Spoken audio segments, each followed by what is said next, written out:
Você ciclista que tem essa grande dúvida de saber quantas frutas consumir diariamente, fica comigo nesse vídeo que você vai descobrir. Meu nome é Renato Costa, nutricionista esportivo especialista em ciclistas. Eu ajudo ciclistas iniciantes, amadores e profissionais a acabarem com a fadiga durante o pedal em apenas 2 meses. Pessoal, para quem não me segue, é uma oportunidade clicar no link abaixo, começar a me seguir para receber vários conteúdos semanais. É extremamente importante você estar conectado para poder ficar atualizado. Isso mesmo, uma grande oportunidade para você se inscrever, clicar no sininho para receber todas as notificações de materiais extremamente valiosos para você que é ciclista. Então, pessoal, nós vamos falar agora nesse vídeo sobre a questão de quantas frutas eu devo consumir diariamente na minha rotina alimentar, no meu dia a dia, se realmente só as frutas são suficientes para que eu possa consumir ali na questão da ingestão de minerais e vitaminas, que elas são ricas, muito ricas em vitaminas e minerais, e é extremamente importante você ficar por dentro desse conteúdo para que seu corpo tenha essas vitaminas, esses minerais, para que evite futuros problemas como fadiga, cãibras, exaustão e várias outras coisas fora da área do ciclismo ali, outros tipos de doenças pode acontecer na deficiência de algumas vitaminas e alguns minerais. Então, saber a quantidade a ser consumida diariamente é bem importante para a sua saúde e também para as pessoas que estão aí junto com você na sua casa, na sua rotina, no seu dia a dia. É importante você também passar essas informações para essas pessoas. Mas o nosso foco aqui, não vamos perder o foco. O nosso foco está no nosso pedal, está na nossa rotina ali de treino, de bater metas. Quem usa o Strava pegar RPs e possivelmente também pegar alguns cons aí nos seus segmentos. É extremamente importante você estar alinhado com treinamento e uma alimentação adequada.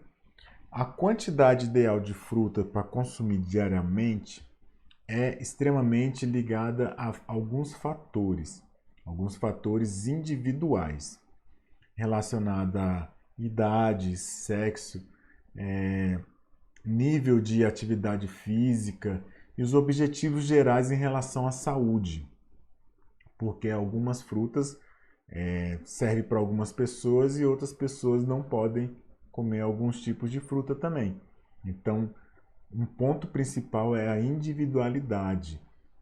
Existem quadros, até alguns quadros alérgicos, dependendo da sensibilidade da pessoa, ela pode desencadear um processo alérgico sem nem saber. Eu fiquei sabendo, eu presenciei ali no mesmo ambiente uma pessoa que tinha alergia a morango, justamente morango, e para descobrir isso não foi uma coisa tão simples.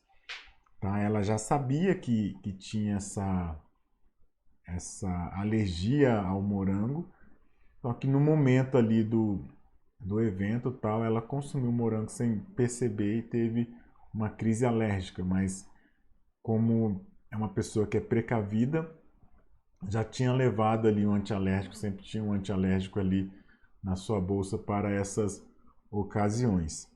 Então, já identificamos a questão da individualidade, sexo e tipo de atividade física, porque a gente tem os fatores das frutas também que influenciam na performance, na questão dos treinos, se realmente é interessante o ciclista, né, o atleta usar aquele tipo de fruta naquele momento ou não. De acordo com a OMS, Organização Mundial de Saúde, são recomendados para adultos comuns consumir 5 porções de vegetais combinados todo dia. Então, nós não estamos falando 5 porções de vegetais e frutas combinados, tá? Eu tinha falado apenas vegetais, mas são vegetais e frutas segundo a OMS.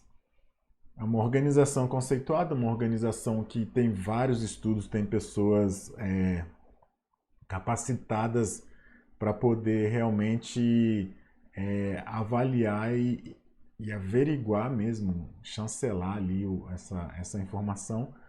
Não são pessoas leigas no assunto, são médicos, estudiosos, pessoas que estão realmente sempre perto desses estudos, dessas pesquisas diretamente. Então, essa informação é uma informação precisa, uma informação confiável, não é uma informação que apareceu na boca de um blogueiro ou de uma pessoa, nada contra, mas alguns tipos de informação tem que vir realmente das fontes que realmente merecem essa credibilidade, porque teve todo um estudo em cima disso daí, tá? Essas são a quantidade mínima. Isso pode ser cerca de mais ou menos de 200 a 250 gramas, tá? Isso a pessoa pode ir consumindo diariamente, de frutas diariamente, tranquilo? Em relação à ingestão de fruta, procure sempre variar os tipos de fruta, tá? Não adianta, pô, bacana, eu tenho que comer ali 3 frutas. Seu nutricionista decidiu ali que tem que ser 3 frutas que você tem que consumir diariamente. Aí a pessoa vai e pega 3 bananas e dilui ali, e dilui assim, ó, distribui no seu dia a dia o consumo de 3 bananas. Se a gente parar para pensar, primeiramente, a gente já tem o alto índice glicêmico dessa fruta, que é um ponto que a gente tem que levar em consideração, porque se a pessoa já tiver um histórico ali de familiar de diabetes ou algo do tipo, ela já tem que ficar atenta, porque você vai estar estimulando o corpo a criar picos de insulina que não é bom, não é saudável para ela. E outra coisa, você vai estar recebendo sempre as mesmas quantidades de nutrientes. Vai estar repetindo sempre a mesma quantidade não, o mesmo tipo, né? A quantidade vai variar porque você depende do tamanho do alimento, tal, e enfim, mas os tipos de vitaminas e minerais que você vai consumir nessas 3 frutas, na verdade a mesma fruta durante o dia, serão os mesmos, que não é o aconselhado. O aconselhado realmente é fazer essa variedade.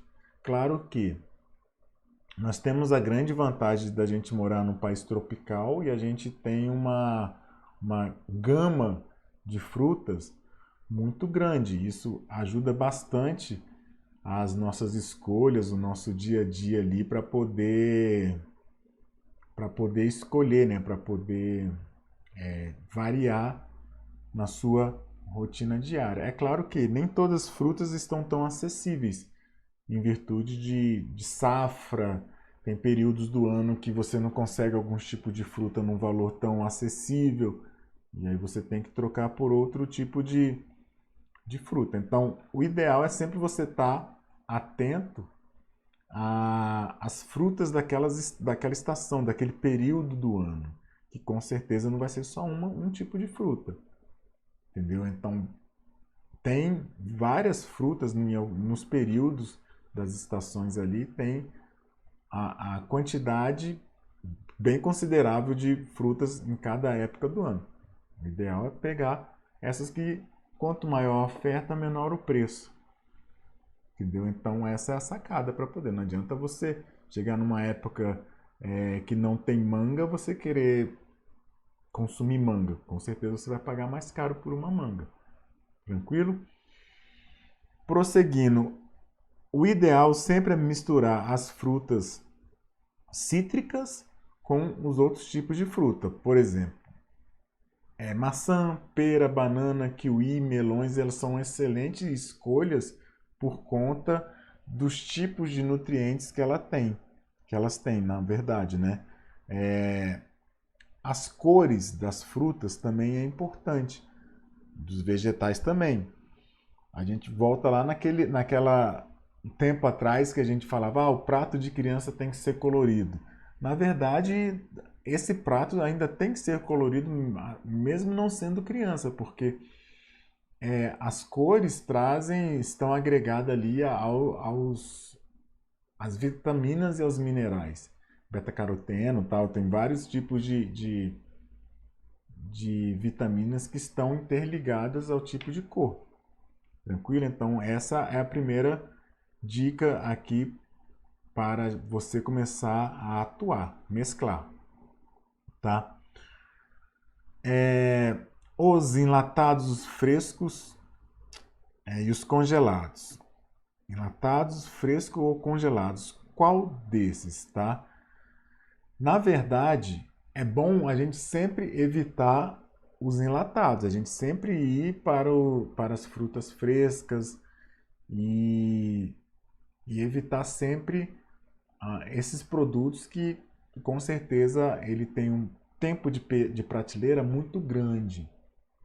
E com certeza, quanto maior o tempo de prateleira desse alimento, mais produtos químicos ele pode ter para poder conservar. Entendeu? Então é um ponto que você tem que ficar atento, não só na questão do assunto em si, mas todos os enlatados que você for consumir, o ideal é prestar muita atenção, de preferência não consumir os enlatados. Se você for consumir esses enlatados, essas frutas que sejam enlatadas, ali, um pêssego, alguma coisa do tipo, ele não pode ser muito açucarado, tem que ser envolvido em água ou então no próprio líquido da própria fruta, tá? Mas eu aconselho que não ir para essa linha. É um assunto que eu estou trazendo aqui porque realmente é uma dúvida que pode gerar na sua escolha de frutas. Você, na verdade, é uma fruta, só que é uma fruta que está enlatada. Então tem essas características. Um terceiro ponto aqui é frutas com proteína, uma excelente escolha, tá? Aí você vai pensar, pô, como assim, doutor? Fruta com proteína? Não, quando eu estou falando isso, é ingerir uma fruta com uma proteína, também é uma boa alternativa. Uma fruta com iogurte, entendeu? É uma boa alternativa. Quem gosta de coalhada também é uma boa alternativa para poder também ter um aporte proteico. E fica bem palatável também, fica um sabor bem interessante para quem gosta, né? Para também para aqueles atletas, aquelas pessoas também que têm tolerância à lactose, não tem como fazer esse tipo de ingestão. Tem que respeitar a individualidade de cada pessoa. Porções, um quinto item que eu estou trazendo aqui, o quarto item que eu estou trazendo aqui é a questão das porções. Preste atenção no tamanho das frutas que você vai consumir também e o peso, né? Tamanho, peso, quantidade, isso são os pontos que a gente tem que ficar atento.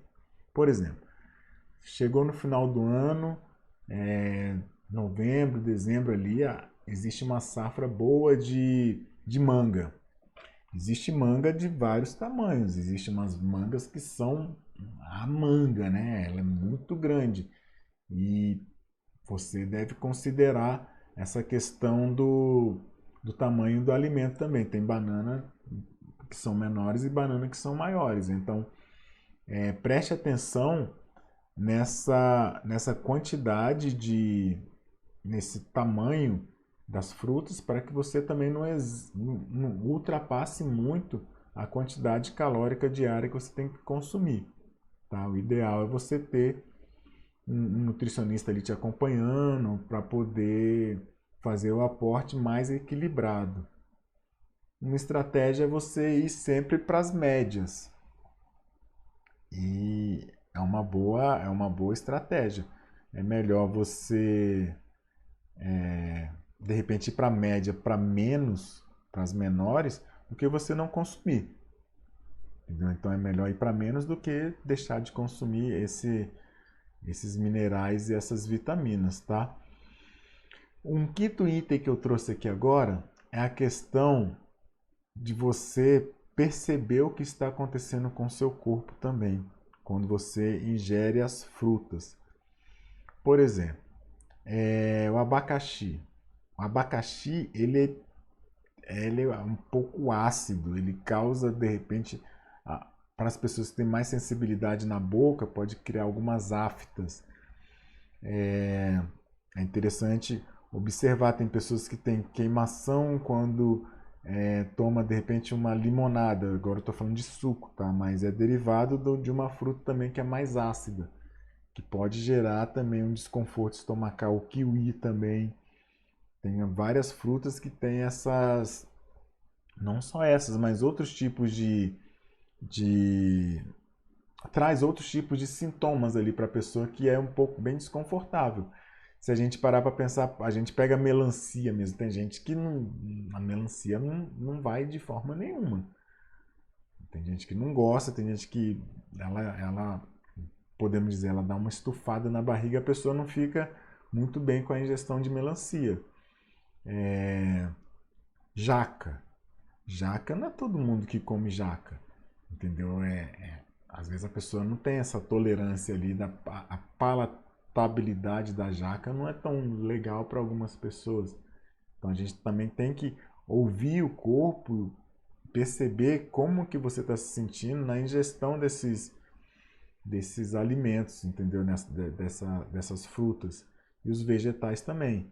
Lembra que eu falei lá no início que a OMS indica 5 vegetais e frutas? Eu recomendo 3, no mínimo 3 frutas diariamente. Entendeu? Então, conservação, outra coisa que você tem que observar bem. Se você, na internet tem algumas dicas aí de conservação da banana, tiram a banana daquele cacho que ela vem, corta ali, deixa ela solta, com a pontinha ali do talo, ela dura mais tempo também. Algumas pessoas colocam algumas frutas na geladeira para ter uma duração maior, também tem essas estratégias.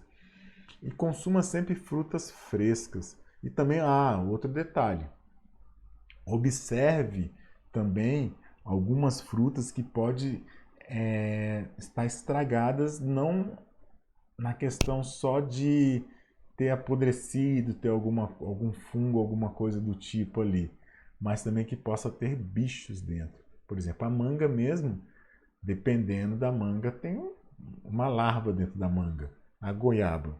A goiaba todo mundo conhece. Todo mundo já ouviu falar no famoso bicho de goiaba. O pessoal fala, bicho de goiaba é goiaba. Aí cada um faz a sua escolha. Eu não tenho relato nenhum de que uma pessoa comeu o bicho de goiaba e teve algum problema de ter comido o bicho de goiaba. Falam que o problema não é achar o bicho de goiaba, o problema é achar metade do bicho de goiaba. Esse é o pior da história, é isso, né? Não é achar o bicho de goiaba inteira, é achar metade do bicho de goiaba, que a sensação deve ser bem, bem complicada. Mas existem estratégias ali para você observar se a fruta tem algum bicho, mesmo sem você abri-la, a fruta, por exemplo, a goiaba mesmo, ela fica com um buraquinho, ela fica com umas manchinhas, onde que onde que o inseto foi colocado ali e tal, para poder ficar dentro da goiaba. É claro que nem todo mundo tem esse conhecimento também, não é uma coisa tão simples assim. O ideal, se a goiaba estiver muito madura e também dependendo da região, é interessante você abrir a goiaba antes, dar uma olhada, verifica como é que tá. e tudo bem, tranquilo. Tá? Mas fique alerta aí, fique atento que guarda essa informação que é muito importante. Essa frase é até uma boa aí para soltar durante o pedal aí na resenha, que o pior na goiaba não é achar o bicho de goiaba, é achar a metade do bicho de goiaba. Tranquilo? Então, esses pontos são pontos fundamentais ali, então a gente consegue já ter uma ideia da quantidade de frutas ideal para o indivíduo, né, para o ciclista. Outro detalhe é você observar bastante o índice glicêmico de cada fruta. Tá? É um detalhe muito importante, porque se você consumir muita fruta no período da noite, a grande maioria não é tão interessante, não é interessante consumi-la no período da noite, por conta do índice glicêmico. A grande maioria tem um índice glicêmico alto e se transforma em glicogênio mais rápido. E durante na parte da noite, né, esse glicogênio acaba virando gordura ali. Então, o ideal é consumir sempre as frutas ali na parte da manhã, tá? Como um pré-treino, você pega umas frutas, a banana é um bom pré-treino também para você ingerir, para você colocar na sua como um pré-treino e você não ter esse excesso de glicogênio ali estocado no corpo, né? Porque você vai pedalar logo em seguida e você realmente consegue acabar com esse estoque de glicogênio. Então observe sempre todos esses pontos que eu falei, tá? Os pontos principais, vou passar aqui novamente. A importância de saber a quantidade, os tipos de fruta, né? Cítricas e as que não são cítricas, tá? Sempre colocar frutas coloridas, enlatadas, vamos evitar, tá? Fruta com proteína, fruta com iogurte, bacana, uma boa alternativa. O controle de porções é extremamente importante, então observe bastante quando você for consumir uma fruta, o tamanho da fruta que você vai consumir, porque não é qualquer fruta que você pode consumir em qualquer horário por conta do tamanho da fruta também, tá? Se você está consumindo uma fruta de alto índice glicêmico à noite e ela ainda é grande, a proporção desse índice glicêmico aumentar e virar gordura é muito evidente. Então evite frutas com alto índice glicêmico no período da noite, correto? E observe o tamanho dessas frutas, principalmente essa parte, tá? Ouça seu corpo. Observe quando você está consumindo uma fruta se você está sentindo alguma coisa em relação à alergia, algum mal-estar, alguma digestibilidade dessa fruta. Tranquilo? Então, esses são os 5 pontos que eu deixo aqui para vocês terem como aprendizado, que é extremamente importante. Vamos observar sempre a individualidade de cada ciclista, de cada pessoa, para que não cometa nenhum tipo de gafe. Tá? O que serve para um não serve para o outro. Não existe fórmula mágica para isso. Existe sim a individualidade. E se esse vídeo foi interessante para você, compartilha com seus outros amigos, compartilha com seus amigos do pedal, se inscreva no meu canal, clica no sininho para receber todas as notificações. Eu estou toda semana produzindo pelo menos 2 conteúdos aqui no meu canal do YouTube para que você consiga pedalar muitos quilômetros sem nenhum tipo de problema. Lembrando que eu ajudo sempre ciclistas iniciantes, amadores e profissionais a acabarem com a fadiga durante o pedal em 2 meses. Pessoal, esse é o vídeo, estamos finalizando aqui esse conteúdo muito interessante, muito especial para você. É com grande carinho, grande satisfação que eu trago esse conteúdo. Espalha para todo mundo, que faz com que eu continue produzindo coisas de conteúdo para vocês, para que a gente não pare de pedalar. Beleza, pessoal? Grande abraço e vamos em frente.